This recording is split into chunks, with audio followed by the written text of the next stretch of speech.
Very warm greetings to you all, wherever you are and wherever you're joining us from. As your moderator, I'm delighted to welcome you all to the CSW66 side event, Accelerating Women's Economic Empowerment, the Role of Gender-Sensitive Poverty Data.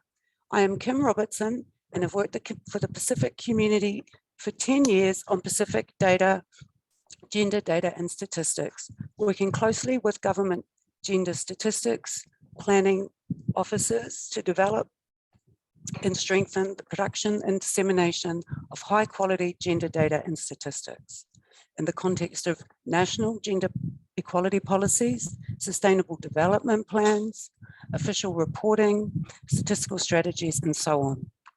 I bring you warm Pacific greetings from Vanuatu, acknowledging the custom landowners, the people of Ifera, past, present, and future, and Paramount Chief Tariki Paunimamu Maintoi Kausikau III. I encourage all of you joining us for this panel to please add your names, organizations, and the land you are joining from. Today, our panelists will explore different aspects of the interrelated systemic barriers that constrain women's economic empowerment and pathways to empowerment at different geographic levels, and the challenges that the lack of disaggregated data pose for seeing them prioritizing and focusing action to tackle such barriers. The session will consider the data ecosystem globally in the broader Asia-Pacific region, in the Pacific and in the Solomon Islands, reflecting on the role of gender-sensitive data to enable and accelerate gender-responsive action on poverty and inequality. It is my pleasure to introduce our panel of experts for today's Q&A. Joanne Crawford is our first speaker. She's a special advisor at Equality Insights, a flagship program for of the International Women's Development Agency, IWDA, that seeks to redefine how poverty is understood and measured to inspire social change in support of gender equality. Jo has been involved with every stage of the measure's development since 2008. Her working life is centered on progressing positive change through research, public policy, and advocacy, including a decade working for the Australian government on gender equality, international relations, and development. And she has been officially recognized for her work. She has worked with IWDA for some 2 decades in total in governance and organizational roles. Welcome, Jo. Chris Ryan has had nearly 30 years experience working in the field of statistics, including 19 years in the Pacific with both the Pacific Community and now ESCAP's Pacific office. His current job activities include supporting Pacific Island countries with meeting the 2030 Agenda reporting requirements, including through the development of national indicator frameworks. He served as a member of the Global Technical Advisory Group supporting IWDA's development of Equality Insights Rapid. Welcome, Chris. Vaela Falefehi Ngai is Director, Women's Development Division for the Solomon Islands Government. She graduated with a Bachelor of Education in 2006 from the University of the South Pacific and completed postgraduate certificate in gender studies in 2018. She began her career as a special needs teacher with the NGO Disability Support Centre. She joined the Ministry of Women, Youth, Children and Family Affairs in 2010 as Women's Development Officer, providing oversight of women's income generating projects. From 2012 to 2020, she served as Gender Equality and Women's Development Policy Coordinator, and in late 2020, she took up her current role, which includes ensuring the implementation, monitoring, and reporting of the government's international, regional and national commitments related to gender and women issues, gender mainstreaming and supporting relevant research, reviews, evaluations, and data collection. Vaela also contributed as a member of the Global Technical Advisory Group for Equality Insights Rapid. Welcome, friend Blimi. Our other speaker from the Solomon Islands is Ruth Maetala, the founder and director of Dignity Pasifik, a native Solomon Islander. She loves God and she loves people. Ruth is a social anthropologist and works in the area of gender and development. She has more than 20 years experience working with women in the Solomon Islands and the Pacific region. Ruth is an entrepreneur and founded the research business Dignity Pasifik, which we will hear more about shortly. She has excellent local knowledge and an established network in the Solomon Islands. Ruth enjoys writing and reading inspirational literature. She is married with 5 children and 1 granddaughter. Finally, some general administration details. All side events are fully virtual, so I encourage you all to enter your questions, comments, reflections in the chat box as they come to you. And panelists will respond to these at the end of the session in the general question and answer. If you have a question for a specific panel member, please put their name in the question. And with the Zoom ferries from IWDA, I will try to keep everyone to time, so we have that time at the end to answer your questions. So that's the introduction over. We're now beginning the session proper. And I would like to move on to our first panel member, Jo, from Equality Insights.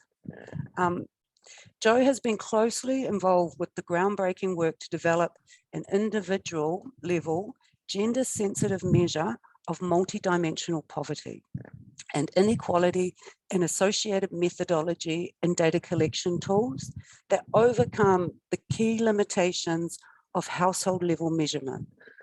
And she's going to unpack some of these challenges and the work that's been happening for high quality gender data and statistics on women's economic empowerment and poverty and the inequality inside households.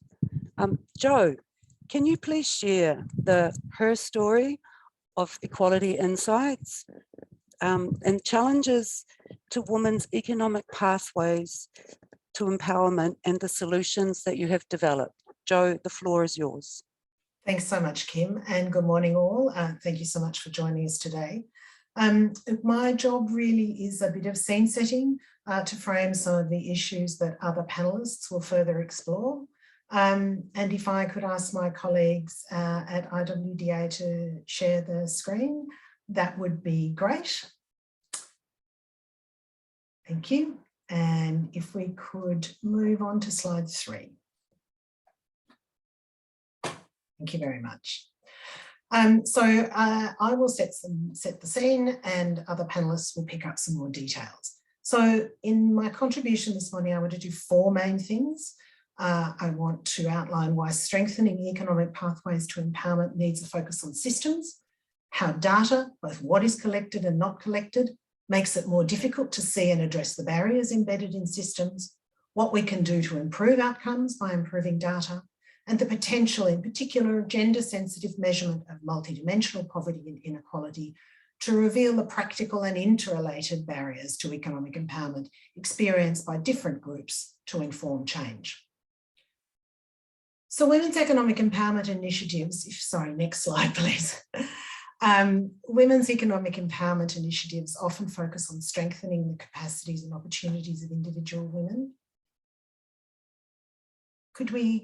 Thank you, of individual women, and supporting individuals matters, providing training and mentoring, providing access to grants or concessional finance to help move a business to the next level, no question.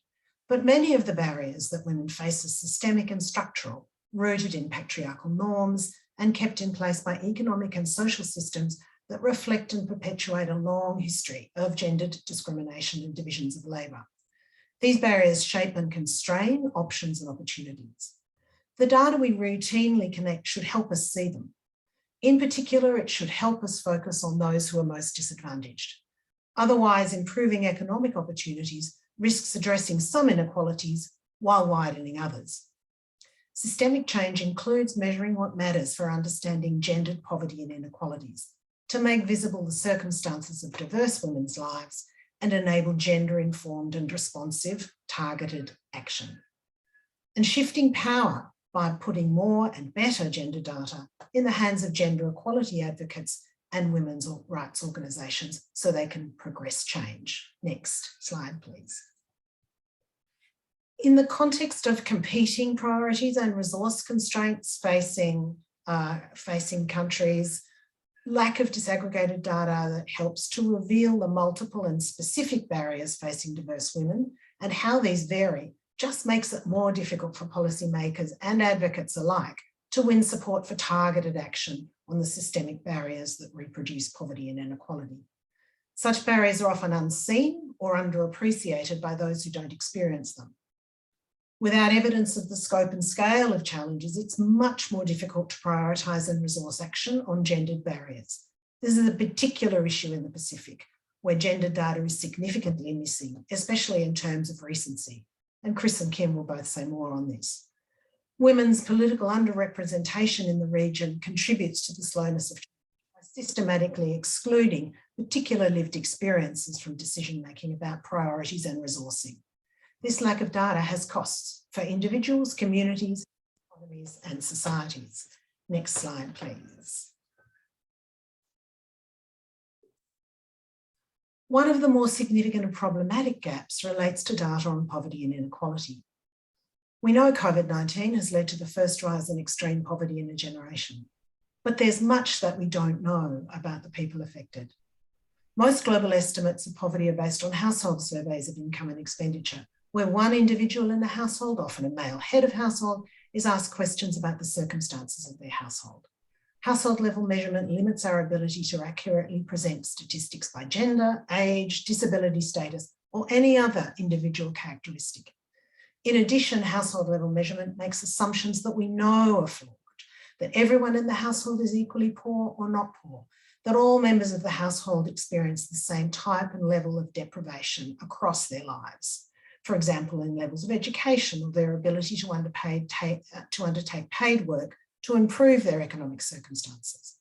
It also assumes that household resources are shared equally among household members, and we know that that's not true, and that, or at least not always true, and that poverty will affect, it also assumes that poverty will affect everyone living in the house in the same way, regardless of gender or other characteristics that differ between members of the same household.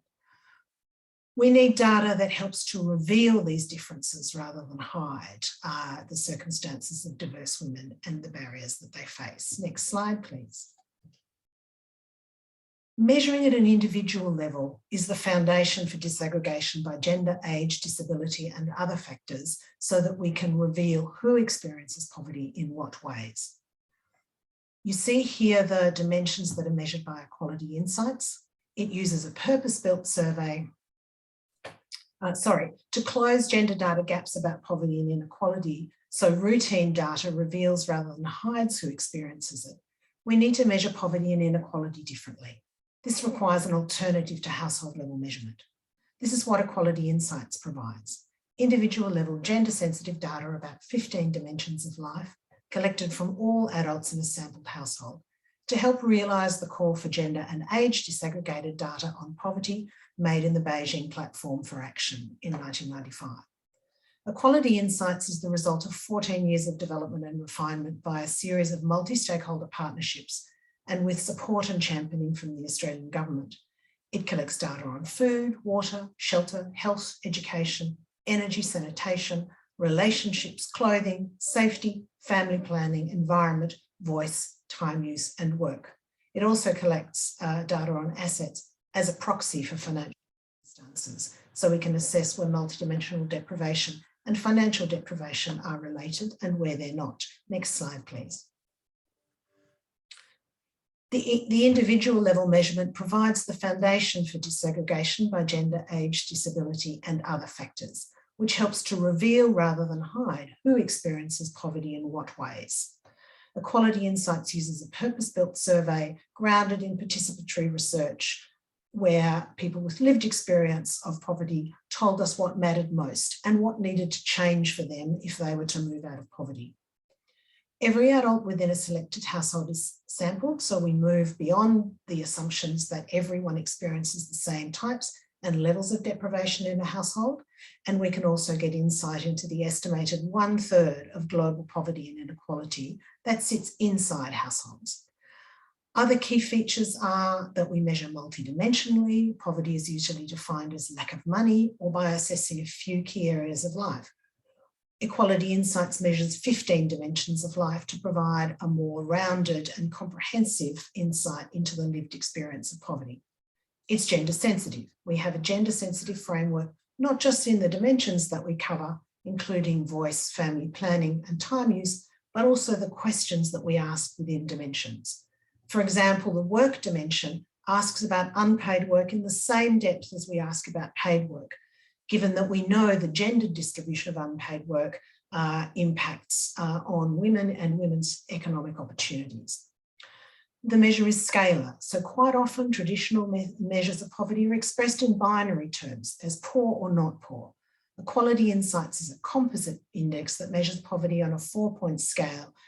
Doing so means that we're able to reveal the depth of deprivation experienced by individuals and social groups to assist in targeting, and particularly targeting those who are experiencing multiple deprivations. Because of individual level measurement, we can also see the intersections between characteristics. Look at the cumulative and compounding effects of multiple identity characteristics, such as age, disability status, and so on. This gives a truer picture of the actual circumstances experienced by women and men, and making it possible to see who experiences which issues, barriers, and opportunities as a basis for changing them. Next slide, please. So where does this help, and how does this help support economic pathways to empowerment? Economic empowerment is essentially comprised of two interrelated components: economic advancement and economic related power and agency, the ability to change your circumstances.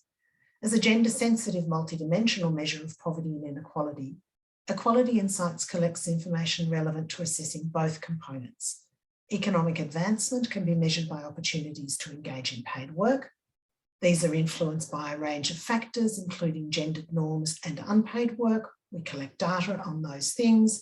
Being able to disaggregate data by gender and age helps us show how those things interact, and in particular, the impact and implications when women's productive and reproductive lives overlap.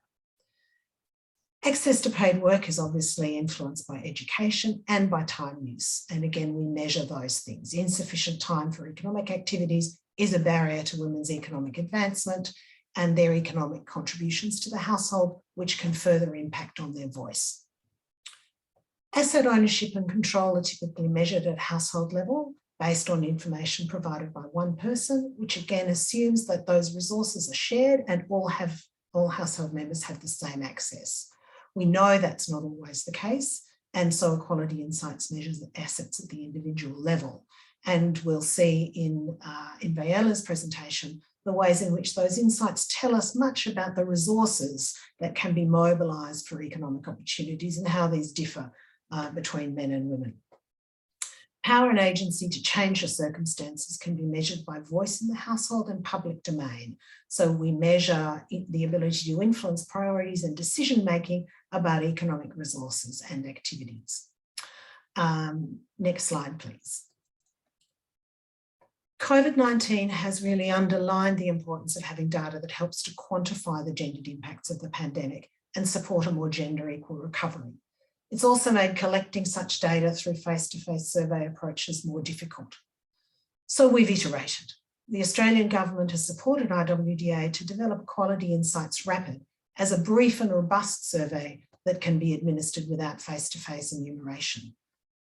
Rapid is intended as a red flag tool to identify moderate and more significant deprivation and it's been developed to address the COVID context in implementation, so a remotely administered survey optimised for phone use in the Pacific, and also in its outcomes by providing gender-sensitive data to inform gender-responsive recovery.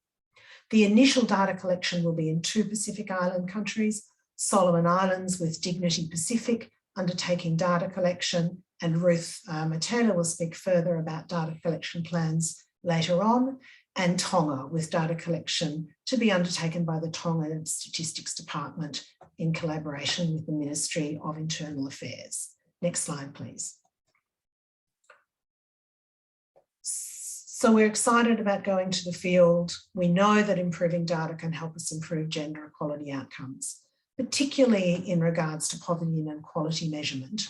Equality Insights helps us better understand the barriers by measuring what matters for understanding gender inequalities, so we can see the different circumstances experienced by men and women and gender diverse individuals across a much wider range of factors that we know contribute to people's ability to progress their lives.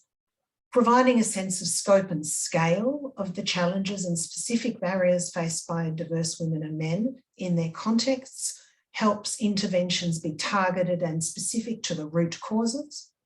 Enabling intersectional analysis helps us see the cumulative and compounding effects of multiple identity characteristics on individuals' experiences of poverty, so that again, policymakers and advocates can focus on the actual mix of factors that create barriers to people's economic opportunities, and adapting to the practical and feasibility constraints of the COVID context. So we're trying to support duty bearers and advocates to access quality gender data that will support a more gender equal recovery. At best at the moment, we have money going into collecting gender unaware data that provides an evidence base that leads to inefficient solutions. At worst, those solutions will be ineffective. When you've got finite resources and numerous priorities, we really can't afford to be making best guess policy. What we need is data that really helps us see where people are and meet them at that point. And that's me. I will now pass back to Kim and on to other panel members. Thanks very much. I look forward to questions. Wow, whaftai, thanks, Jo. Great to hear about these data collection tools and innovations and the methodology that gives us real insight into inside households and the differences in dynamics. Just really exciting. We all know that households are places of significant inequality, and that's often missed by many traditional household surveys. Great to hear about Equality Insights Rapid and the way that these surveys now can be done remotely. Look really forward to hearing more about the data collection plans from Vaela and Ruth. Moving on now to our next panel member. Please put your questions in the chat box, everyone, as they come to you. Moving on to our next panel member, Chris, the Zoom is now yours. Can you please give us a brief overview of the broader Asia Pacific regional data and statistics ecosystem? What available data tells us about progress on the SDGs? You launched the latest Asia Pacific SDG report last week. Can you share what you think we need to know from that update as the context of this discussion? Thanks, Chris. The floor is yours. Okay, thank you very much, Kim, and good morning, afternoon, evening to everyone, depending where you may be in the world. Firstly, just thanks to the organisers of this event, Jo and your team, for inviting SCAP to be part of this important panel discussion. That was quite an impressive first up presentation you gave. I hope I can continue that high quality performance. But I do need to say I'm not a gender expert per se. But as Kim mentioned in the introduction at the start, I have been involved in the field of statistics for a long time, and the majority of that time has been working in the Pacific, both with the Pacific community and now with SCAP. So in the short time I've been allocated to talk here, I want to focus a little bit on how the Pacific's going in the Sustainable Development Goals, in particular Goal 5 on gender, as that's the sort of work I'm involved in. And as you'll see as I go through the presentation, there's plenty of data issues out there for the region in the area of gender. Next slide, please. Just before I get into it, I just want to make mention that SCAP, every year we produce an SDG progress report for the Asia Pacific region. And we produce results for each of the sub-regions, such as the Pacific. And last Thursday, we launched our latest report. So some of the things I'm going to be talking about in the next 3 or 4 minutes is just some of the results from this analysis that SCAP have been doing with global SDG data, and give a little bit of a focus, obviously, on gender. Before I jump into it, I just want to flag in the 2 boxes there, and I think that the link's going to be put in the chat. The first box has the link to the actual report, and I'd encourage you all to have a look at it when you get a chance. And the second link, which is equally important, is actually takes you to the SCAP SDG Gateway. And this is where we have all the data for the Pacific that comes through from the custodian agencies, which we do all the analysis on. Next slide, thanks. Right, so this is an example of a typical bit of analysis we do, whether it be for the Asia Pacific region as a whole. This particular graph is focused just on the Pacific, but we can also do it at the national level as well, and I'll talk about that a bit more in a sec. But just so you can understand what this bit of analysis is showing us, is for each of the SDG goals, there's a bar there, and it's for the things to be on track, we need that bar to reach the 2021 line. So that's where we should be at the end of 2021. Now you can quickly go down and see that no bars have crossed that line, which pretty much means in the Pacific, we're not on track to achieve any of the goals for the SDGs, and the ones that are in red are going backwards. So not only are we not going to get there, we're going in the wrong direction. So it's a bit of a concern for the Pacific, and we're seeing this all around the globe, and COVID certainly hasn't helped.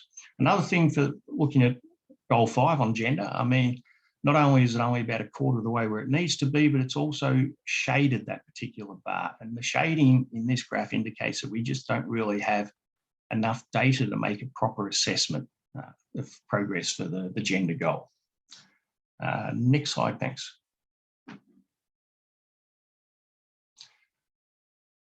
All right, so this is just to re-emphasize the lack of data. So this bit of analysis here from our database just shows how much data we have for each of the goals for the Pacific region. If it's in dark green, that means we have sufficient indicator to make a good assessment about it. If it's in light green, it means we have some data, but not enough to make a strong sort of assessment of progress. And that might be because there's not enough countries in the Pacific that have the data, or equally, we don't have 2 data points to measure progress. So if you want to know if a country's going forward or backwards, or a region's going forward or back, you need data at 2 points in time to see if the trajectory is getting better or worse. So, and this is important for the gender goal, because I mean, you do have indicators there which rely on time use surveys and gender-based violence surveys, and a lot of countries have ran these surveys, but only once. So we can understand what the situation is at an point in time, but we don't know if it's getting better or worse because it was only a one-off survey. But as you can see, I mean, Goal 5 there looks the worst when it comes to having sufficient data out of each of the goals for the Pacific region. Next slide. In that SDG Gateway, if you go to the initial analysis that I showed a couple of slides ago, and you click on the Goal 5 bar, this is what will pop up. And so you can see, which indicators did we actually have enough data for, which contributed to that progress assessment. And here there's not too many indicators again, unfortunately. For target 5.1, because you've got the P's there, I mean, these are proxy indicators, which aren't specifically SDG indicators, but the custodian agencies of this data, they still produce them, so we can use it to monitor progress. But it's only really the last couple on seats held by women in national parliament and proportion of women in managerial positions where we've got sufficient data to make an assessment. And I'll talk a little bit about each of those now on the next couple of slides.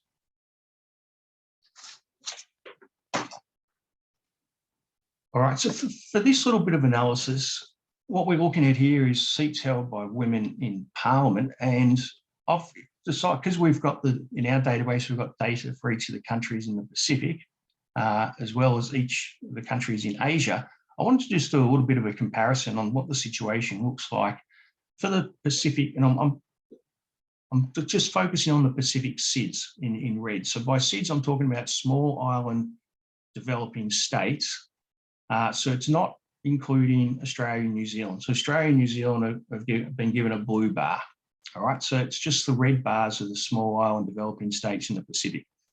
And as you can see from this graph, I mean, with the exception of Fiji, which is just above 20%, you're looking at 10% or less of seats held by women in parliament. And the three right at the end furthest to the left, they're all Pacific Island countries, and there's none. So to put that in context, I mean, you've got, as I said, you've got Fiji at 20%, the rest at 10% and below pretty much. Globally, that figure's around 25%. And Asia and Pacific, it's around 20%. So the Pacific is a fair way behind the rest of the world in this regards. Next slide. I think this is the last one. Yeah, just the other one I just wanted to show related to this topic of women and economic empowerment is the progress of women's share and employment in managerial positions. And this is a little bit more of an encouraging sort of sign. So there's only sufficient data for about 8 countries in the Pacific which had 2 data points to show what sort of direction we're heading, whether things are getting better or things are getting worse. And as you can see, for each of these 8 countries, if you look at the column on the far right, they're all increasing in percentage points. So for Cook Islands in 2001, went from 36% to nearly 60%, an increase of 23.7. So you've got more women than men in managerial positions in the Cooks. For the other countries, it's still more male dominated, but you can see, I mean, the numbers are getting up closer to 50% for a number of countries, and it is heading in the right direction. The one slight issue again, and just keep coming back to it about availability of data is, I mean, you can look at time point 2, and you'll notice there's only 3 countries that have data beyond 2016. And this has been probably heavily influenced by the fact that labour force surveys are the ones that often provide this information, and they don't get conducted as frequently as we would like. So it's good we're heading in the right direction, but we still don't have enough data for recent years to get a better picture of what's happening now. So I think that was my last slide. So, I mean, if I was to do a little summary, I would say, we unfortunately in the area of gender and poverty and women's economic empowerment, we still don't have much data. But what we do have is showing improvement, which is encouraging, but there's a long way to go would be a good way to wrap that up, focusing just on the global SDG indicator data. Thank you, and back to you, Kim.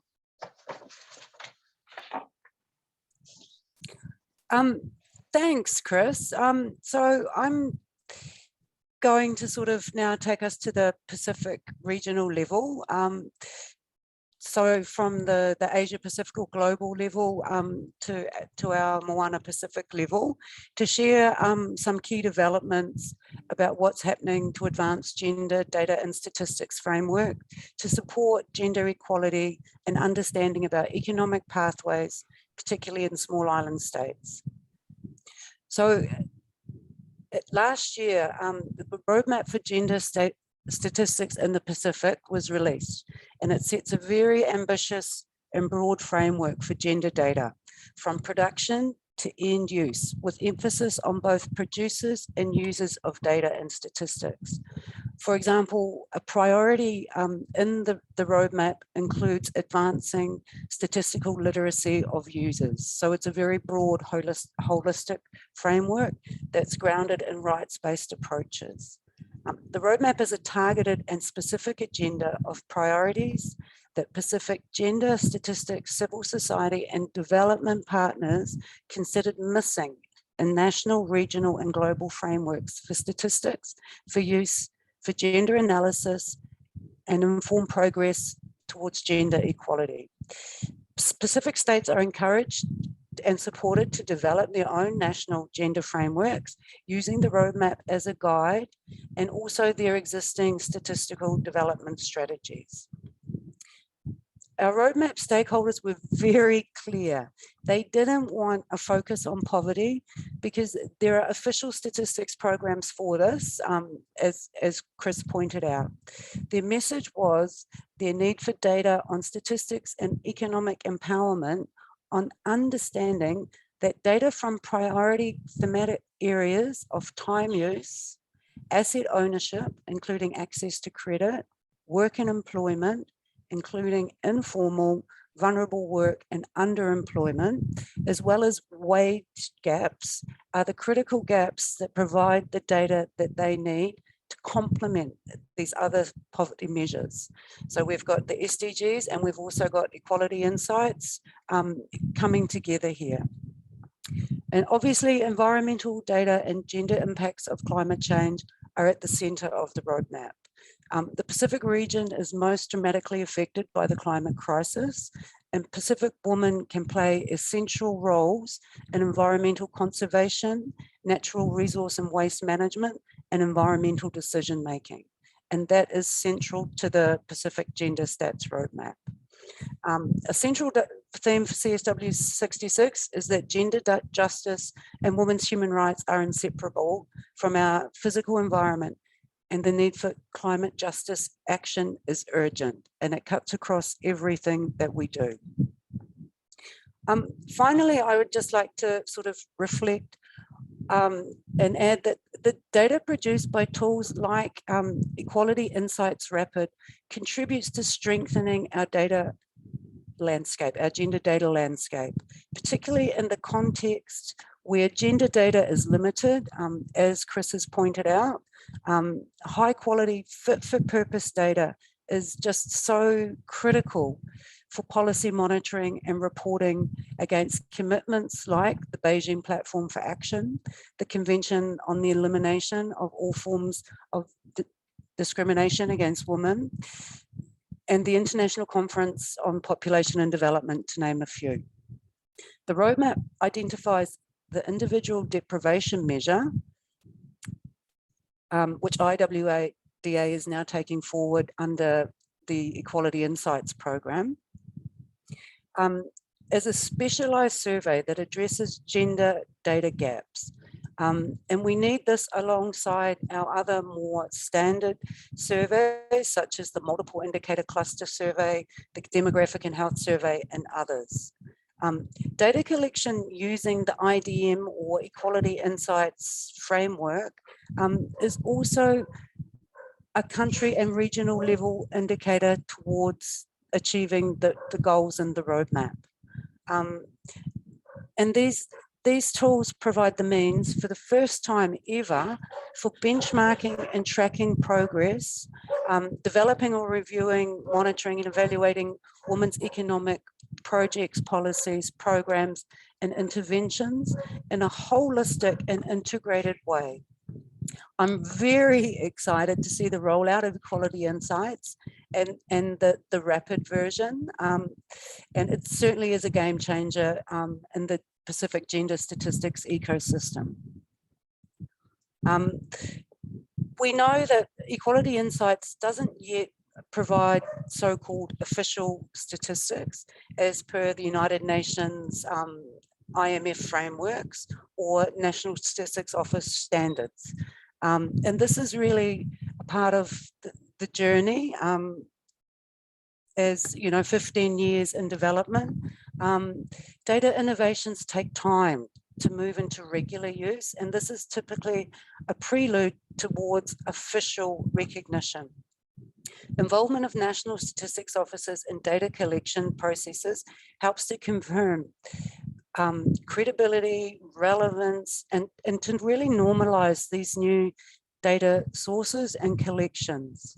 The statistics are high quality, and as Joe noted, statistics specialists and gender specialists provided advice during IWDA's development of Quality Insights Rapid, building on those 14 years of research, trial, and refinement. I'm just mindful of time.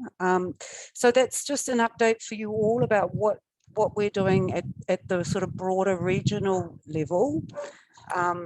And we've also unpacked some of the innovative gender data and statistics tools that we really need to provide us with the data for decision making that we require.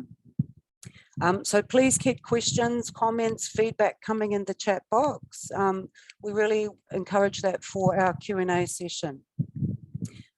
I would now like to encourage to ask my colleague Vaela, as Director of the Solomon Islands National Gender Development Office, how multidimensional data on poverty and inequality has helped to reveal structural barriers to women's economic empowerment and provide evidence to support action.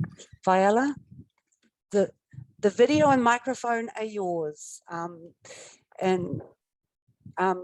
Over to you. Oh yeah, you've got your slide. Thanks, Kim. Thank you. Warmest greetings from Solomon Islands. I'm so pleased to be able to be part of this panel.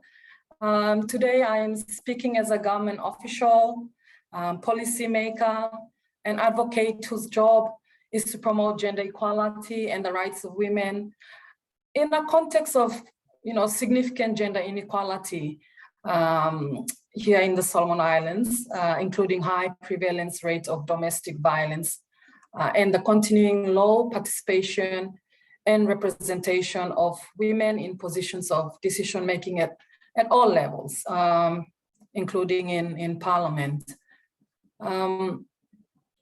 The relevance and importance of concrete data, particularly disaggregated data in this context, cannot be overemphasized.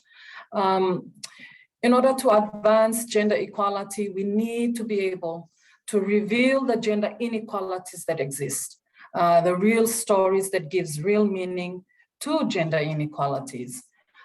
In the context of Solomon Islands, where we are communal societies, identifying and revealing the gender inequalities here is challenging. It's most challenging. And therefore, the need for concrete individual level data that can help us to target the specific barriers people face in our context.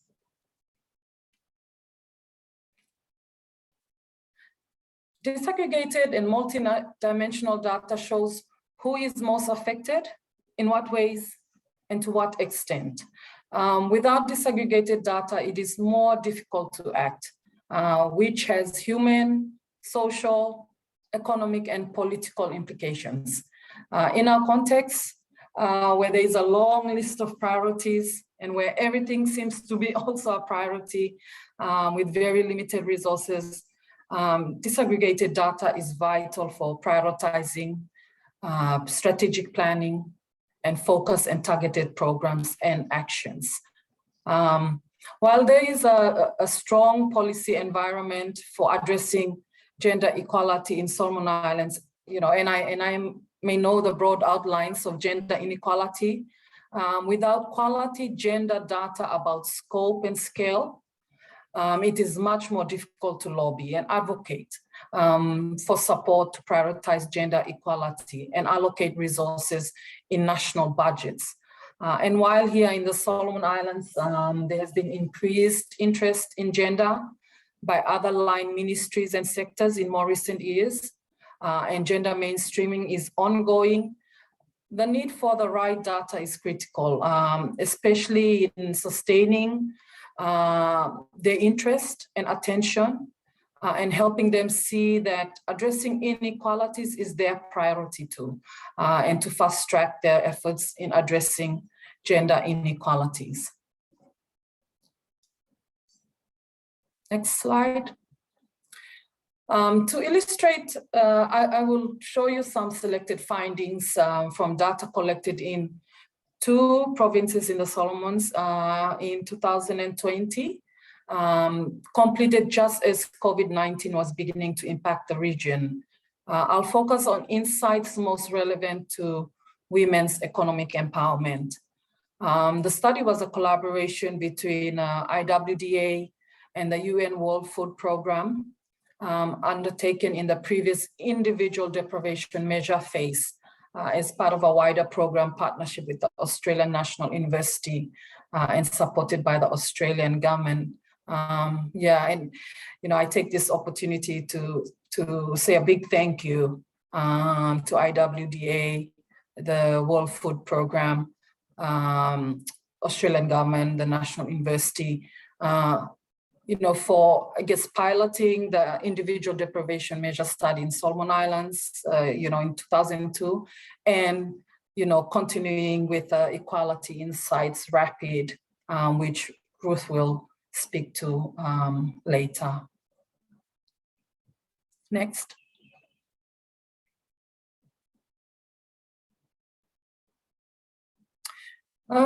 So to reiterate a point made earlier by Joe, economic empowerment is comprised of 2 interrelated components, economic advancement and economic related power and agency. As a gender-sensitive, multidimensional measure of poverty and inequality, Equality Insights collects information relevant to assessing both components. Power and agency, can be measured by voice in the household and public domain in terms of influencing priorities and decision-making around economic resources and activities. Time use is also a factor in economic empowerment because insufficient time for economic activities is a barrier to women's economic advancement and limits income and wealth generation, including economic contributions to the household, which can further constrain voice. Next.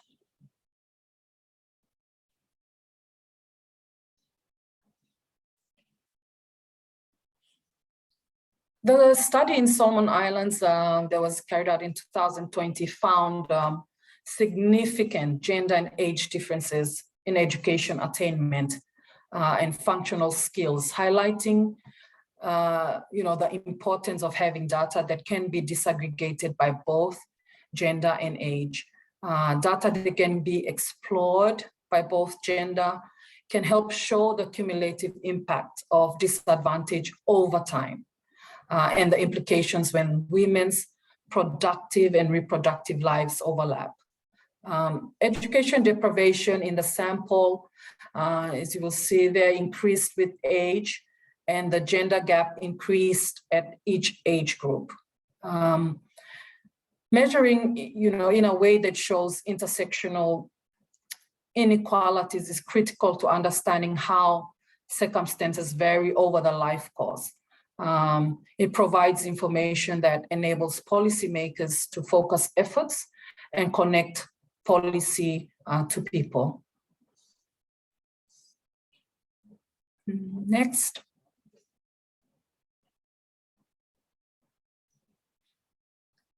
So you see in this slide, time used by men, the primary activities undertaken by men during waking hours were paid work, followed by socializing and self-care. Next. And for women, their primary activities during waking hours were unpaid work, followed by care work. And, you know, women were far more likely than men to have a child in their care while doing other activities. Next.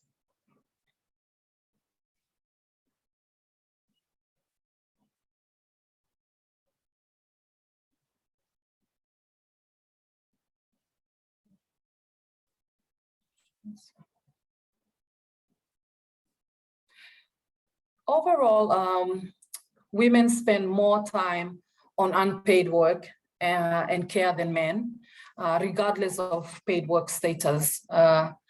Women who had not performed paid work in the previous 7 days spent on average 38 more minutes on unpaid care work the previous day than did women who had done paid work.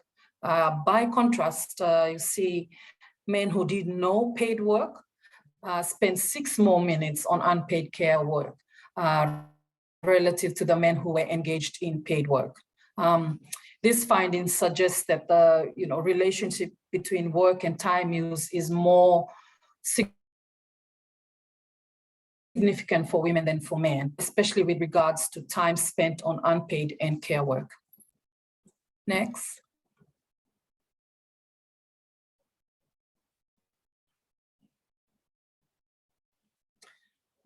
There were, significant differences by gender in relation to voice in both household and public domains. Significantly more women than men were deprived or very deprived of voice. More men than women had sole decision-making power over household finances, large purchases, duration of their work, duration of their study, and social commitments, while women had more decision-making power over everyday expenses. The data also showed a relationship with age, with older adults experiencing less deprivation, other than in very old age, where deprivation substantially increased, noting there were smaller sample sizes in older age groups.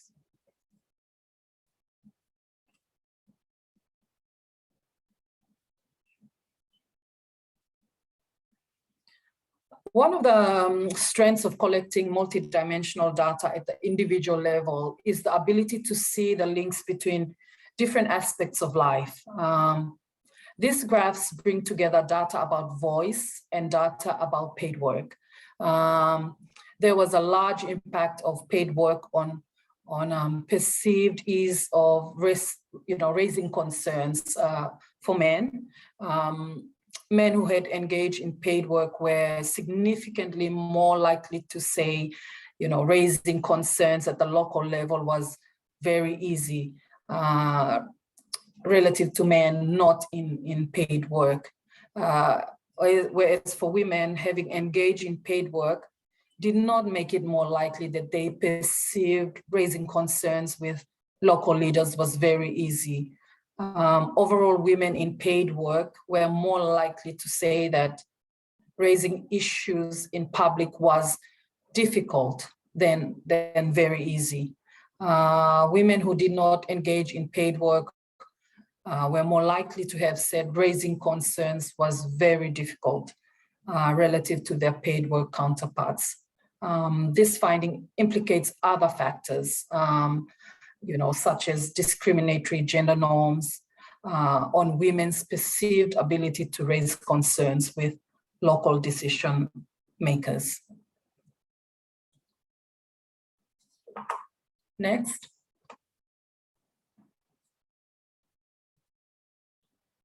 Assets are typically measured at a household level. This example shows why it is important to measure at the individual level, to reveal the different economic realities of women and men and the ways in which current gender inequalities shape and constrain future options and opportunities.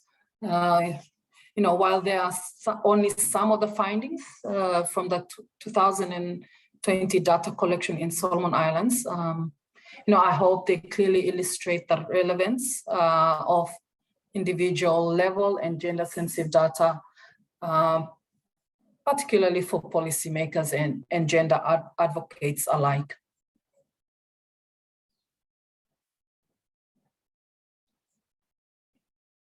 Next.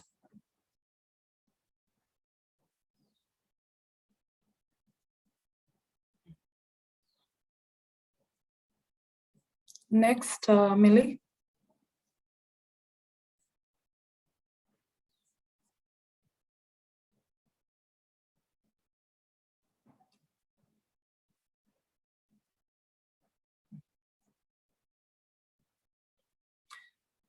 Data first needs to exist to be used, and it needs to be used to make a difference. Linking data producers and users, duty bearers and advocates is very important in supporting the relevance and use of resulting disaggregated data and strengthening experiences in using gender data generally. In Solomon Islands, the steering committee overseeing the data collection brought together government ministries and relevant line departments and civil society organizations, the Women's Rights Action Movement and our National Council of Women. And the Solomon Islands Disabled Persons Organization was involved in training enumerators. This multi-stakeholder steering committee involved different expertise, experiences, and perspectives that guided and facilitated data collection, really helping to ensure the work was focused and relevant and connected to existing processes and mechanisms. One thing for sure, especially for me, was how much the disaggregated data from the study, I guess, boosted my confidence in undertaking lobbying and advocacy for gender equality. For example, last year, the data from the study supported the Ministry of Women, Youth, Children and Family Affairs in beginning the process of the development of a first ever gender and women's policy for one of our provinces, the Central Islands province, which was one of the targeted provinces for the study.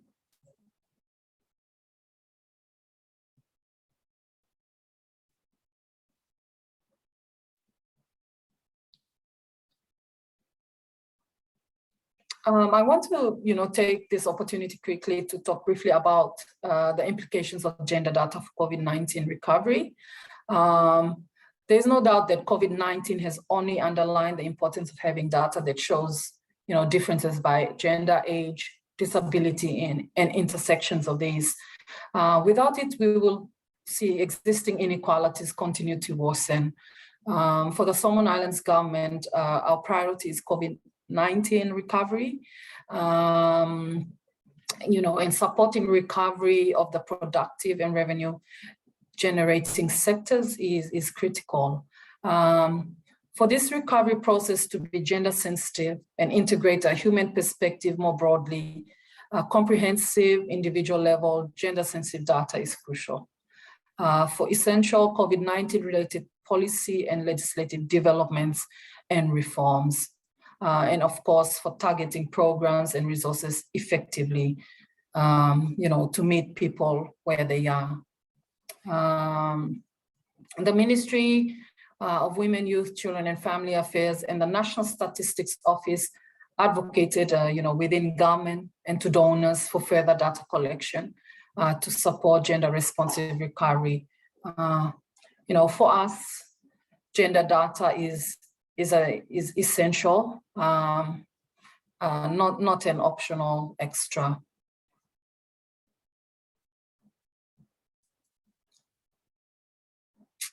That brings me to the end. You can just find a more detailed report on the Solomon Islands study and a focus brief on women's economic empowerment on the Equality Insights website, as you can see on the slide. And I think we put up in the chat as well. And our plan is to get some, short briefs out quickly once the Equality Insights rapid data has been collected and analyzed. Thank you. Over to you, Kim. Thank you, big one, friend. That was just so, I've got lots and lots of notes written down. Particularly, I really like that data, having that data has given you the confidence. I think that that's a really good insight to really start continuing to advocate and for your policy and decision making. We'd now like to hear from Ruth. I'll do a very quick transition here. Who's gonna, we've got a presentation about the relationship between gender responsive data and about collection and about the economic pathways to empowerment for women in the Solomon Islands as an entrepreneur, researcher, and gender advocate. So we've got Ruth's presentation teed up now. Thank you, Zoom fairies. Thank you, Vaela. Thank you, IWDA, and thank you, organizers, for giving us an opportunity to present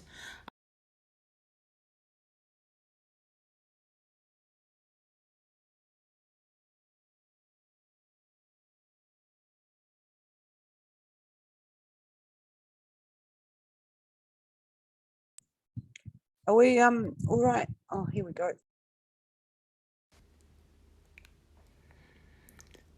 Thank you, Vaela. Thank you.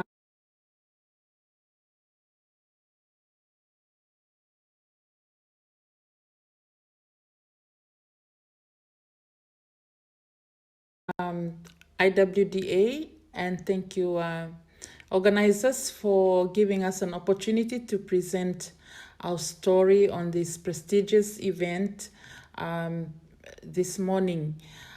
This morning, I will be speaking on accelerating women's economic empowerment, the role of gender-sensitive poverty data. My name is Ruth Maetala. I'm director and founder of Dignity Pasifik,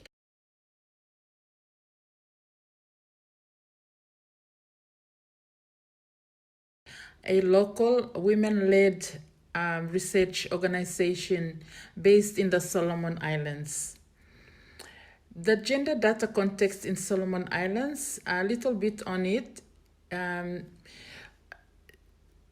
Since independence in 1978, there was a lack of gender data and there was limited focus on gender indicators since then.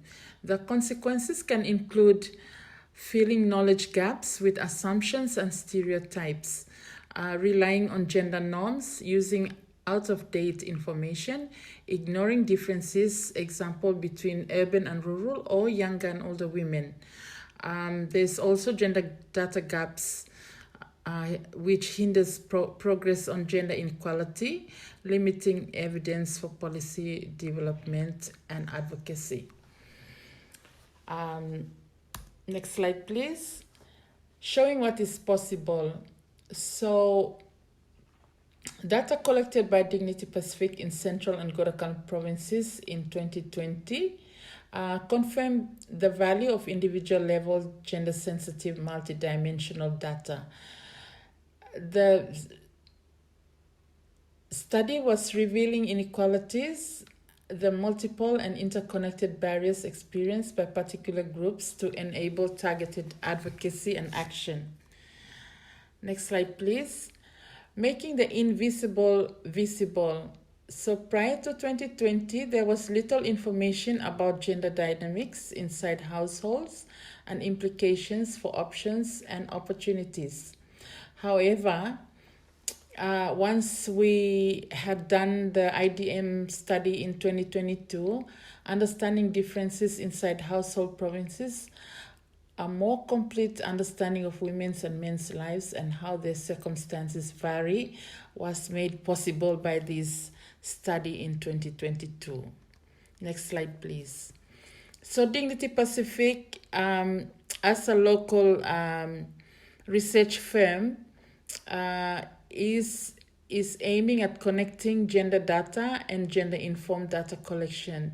And at the same time, it is empowering women economically.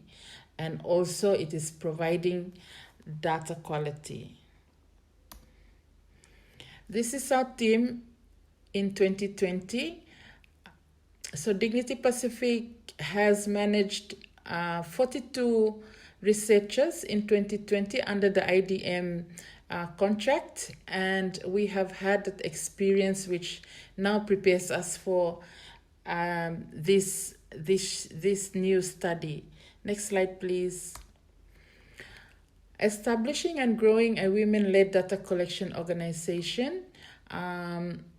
Dignity Pacific was established in the belief that quality data collection should be operated and owned locally.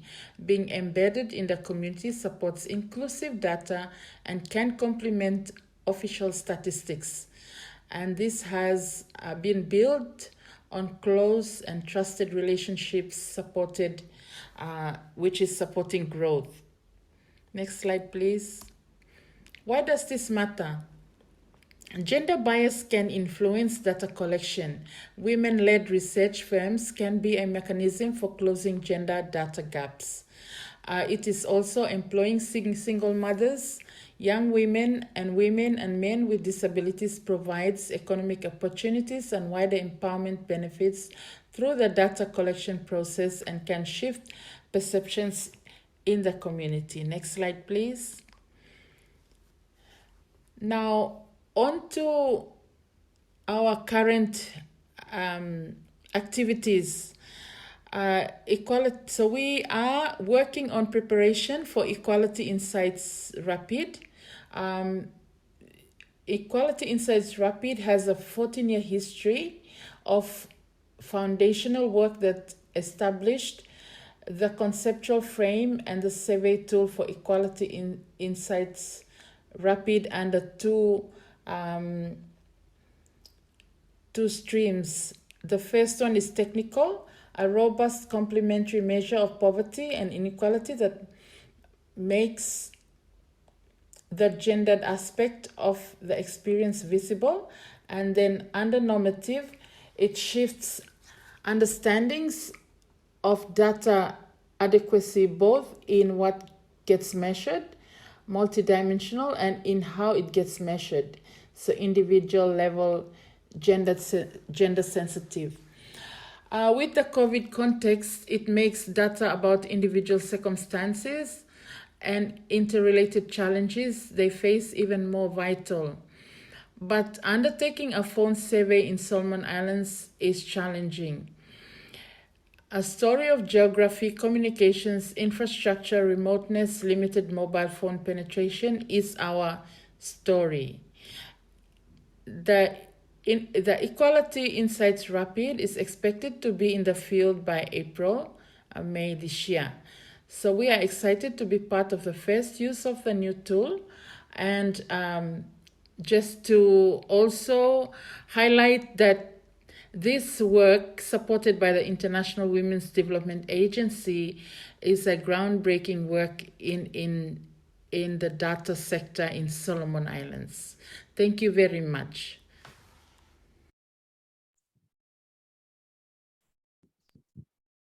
Thank you, our virtual Ruth.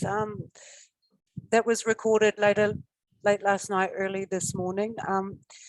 So obviously we're all really interested to see how Equality Insight Rapid rolls out in the Solomons, noting some of those challenges. I'm mindful that we've got maybe 20 minutes left for our Q&A. So thank you to all our presenters this morning for those fascinating insights. We're now going to move to the first question that I've received. Please, if you've got a question, include the name of the panelist or the general subject area. As moderator, I'm not really wanting to answer any questions, please. So Chris, the question is, what would you say are the main barriers to regular data collection that means the region is either missing out missing 2 data points, or has a significant issue with recency, I think timeliness, right? And if funding is one of those barriers, what would you say would be the top 3 actions, that funders could take to make the biggest differences? So what are the big game changers? Thank you, Chris. The floor is yours. Well, thanks, Kim, and thanks for the question. I mean, that's a huge question, and I hope I can do it a little bit of justice.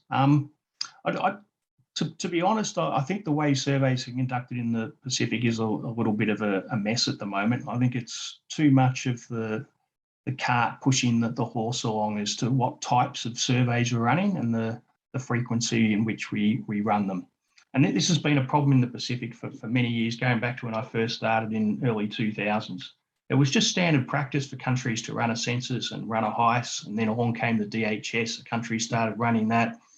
Now the mixed surveys are a common survey and so forth. But what's not taking place is, identifying, what is it the information that the Pacific Island countries really need, and then tailoring a survey plan or questions within those surveys that meet those needs. And that doesn't happen anywhere near enough. So the things that are driving the types of surveys being conducted in the Pacific and when they get conducted is basically, when donors and partners have money to fund those surveys in a particular country, they then go ahead and run them. So I think we just need to take a step back. And SPC for many years have had in place a survey program, which they get the information from the country. So it's not something they dictate.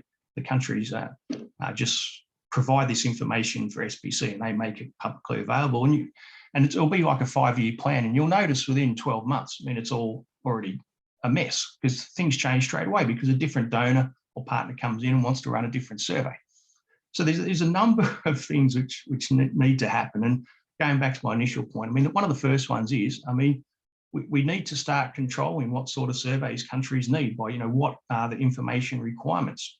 And once we can get better alignments between what's required and what's produced, then we need to establish, okay, what sort of survey plan do we need in place in order to deliver on that? And it might be different from country to country, but countries should be able to say, we need a census this often, we need a mix collecting this often, we need a HICE collecting this information, and then stick to it.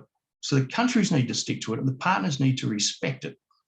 So, and if we can achieve something like that, and it sounds obvious, but it's very difficult to get countries and partners on board with a simple sort of process like this.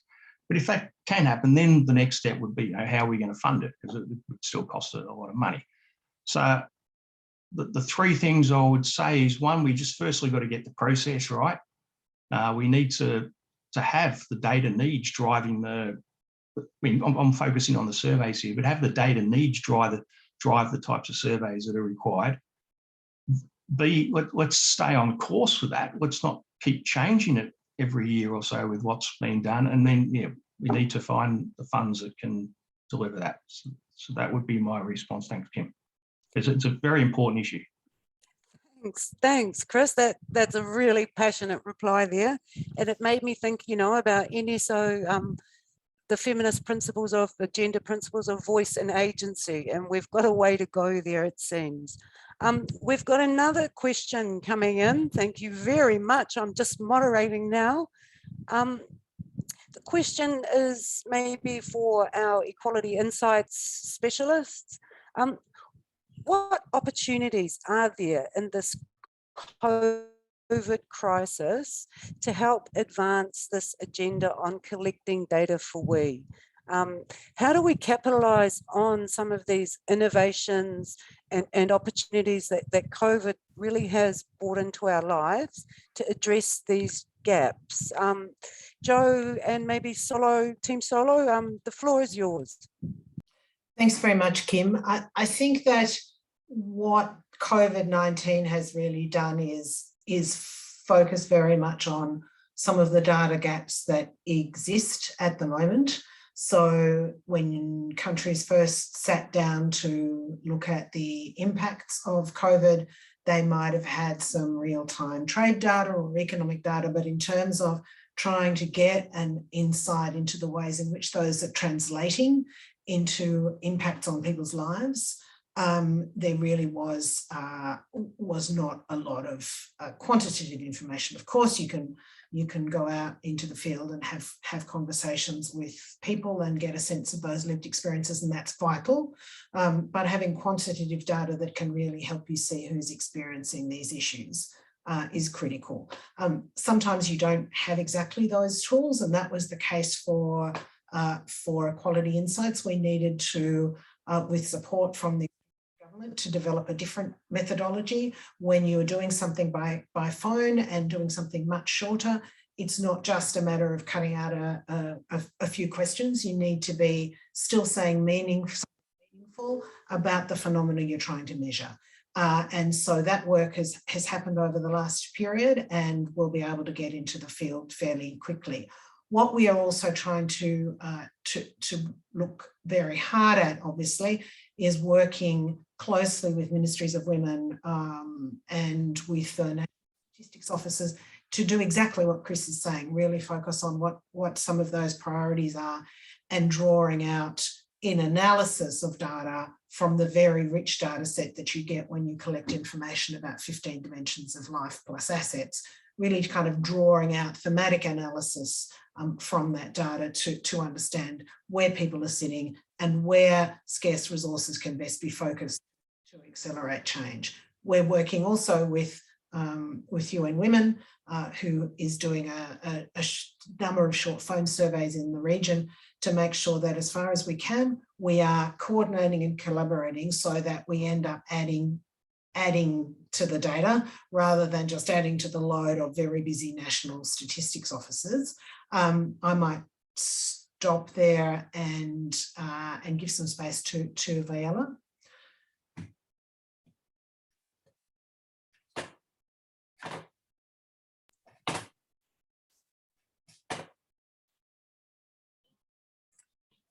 Thank you, Jo. So I guess at the national level, you know, for Solomon Islands, and being, you know, only experiencing, I guess, COVID-19 community transmission more at the beginning of this year, January, you know, we've, you know, it has been a period where a lot of changes, a lot of new things, new ways of doing things for us, and this also, you know, includes responding to COVID-19, and you know, the challenge of ensuring that our responses are targeted, I guess, is where, you know, the importance of this gender data comes in, and you know, for us at this point, it's making sure that you know, through the different mechanisms we've established, particularly the National Protection Committee, that, you know, whose mandate is to ensure that during this time, during this pandemic, that we focus, that we do not lose sight of those who are most vulnerable in societies, including women, you know, people with disability, the elderly. I am on that committee. And you know, as I said, the study, the findings is for me most useful at this point in terms of lobbying for, you know, targeted budgets towards the protection committee, you know, supporting the needs that comes out, you know, we're being informed of from the provincial levels. So, you know, at this stage, I guess it's still fairly new for under data. I'm already seeing the usefulness of it. in terms of, advocacy, lobbying for resources. Because at this, this time, this is the most challenge for us, especially in the context of community transmission. Thank you so much. Thank you so much, Vaela. We've got 10 minutes left and maybe 2 questions. The first question I am going to put to Jo, and it's a question about training. Where is the question? She's looking for a question. Ruth, before she left, Ruth asked what are some options for regional gender data learning. So I just wanted to let people know that part of the program that Equality Insights is doing in relation to the data collection will also be supporting training in the use of that data with national machineries of women and gender data advocates. UN Women is also, we're coordinating closely with them. They have an ongoing program for gender statistics and data for countries to identify their priorities and contribute people and participants in that training. So we're trying to make sure that those investments are done in a way that means that we cover the broadest range of topics. There'll also be, once we have the data and analysis done, we'll certainly set up a series of webinars to really discuss some of the information and the findings as they emerge, with sort of bite-sized plans to have kind of bite-sized jumps into key issues so that we can really try to utilise the data that's generated. So definitely watch this space, and the Equality Insights website will provide information when we know it about those gender trainings. Thanks. Lovely. Thank you so much, Jo. Now, this question's really fascinating me, and I'm going to put it to Chris because really it's kind of, I guess, a probe into your earlier response. The question is, decolonising data is key.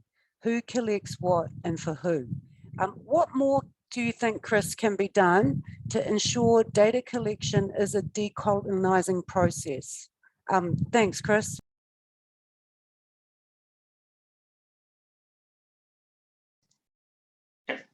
Yeah, thanks. I mean, honestly, I haven't heard this term decolonised.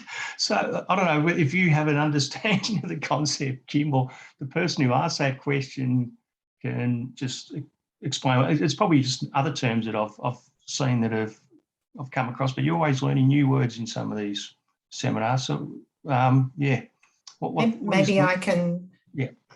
So I think the work with Dignity Pacific is really an example of that, and what you are calling for, Chris, which is for country-led priorities to drive the investment of resources and the undertaking of data collection activities.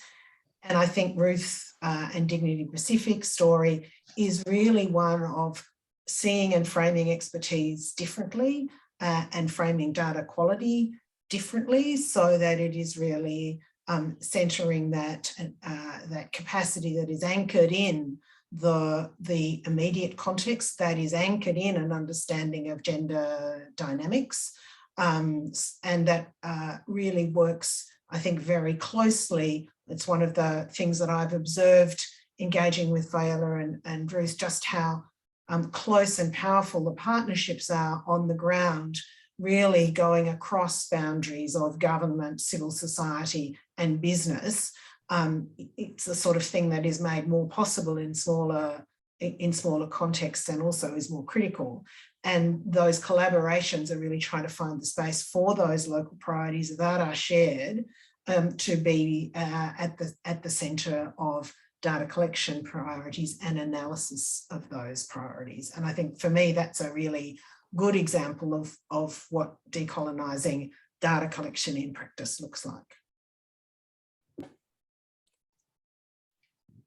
I'm happy to add a little bit now, if that's all right. Now, I have 2 minutes, Chris, 2 minutes. 2 minutes. Yeah, no, I mean, I'm a huge advocate for trying to nationalise how countries go about, what their priorities are and so forth. And I'm going to go back to the SDGs because I spent a lot of time on SDGs. And in all honesty, they're a great indicator framework for monitoring what's happening at the global level. But how relevant are they for monitoring progress at a national level? And when I first started looking at mapping the indicators in the SDG framework with what countries have in their national plans, their indicator frameworks. So you might have 230 SDG indicators, and for a country's national plan, they might have 150 national.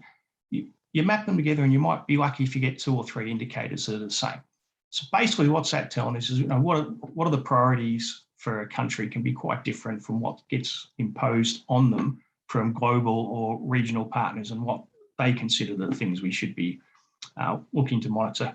So, it's about a matter of getting that balance right as well. You don't want to ignore what the global and regional initiatives are, and you want to report back to these where possible. But the number one priority is always to tailor the work that you do and what you focus on with the information you collect to your national circumstances. And you can still collect a ton of information at the national level, which is very relevant to the SDGs, but they might be different indicators. But you need to make them relevant for your country's situation, and couldn't encourage countries any more what I'm doing at the moment to please tailor what you're doing to your national circumstances as much as possible. That should always be your number one priority, whilst not dismissing what happens at the regional or global level. Perfect. Thank you, Chris, for that big finish. Look, thank you, everyone. I'm just doing my own big finish here. Thank you, everyone who's joined us today, for your input and engagement. And thanks on my behalf and yours to the panelists, these wonderful panelists who have shared all this rich knowledge and learning and their contributions. I'd also like to thank our support crew from IWDA, our background technical and Zoom fairies. Thank you so much. Obviously, various links have been shared with you in the chat boxes.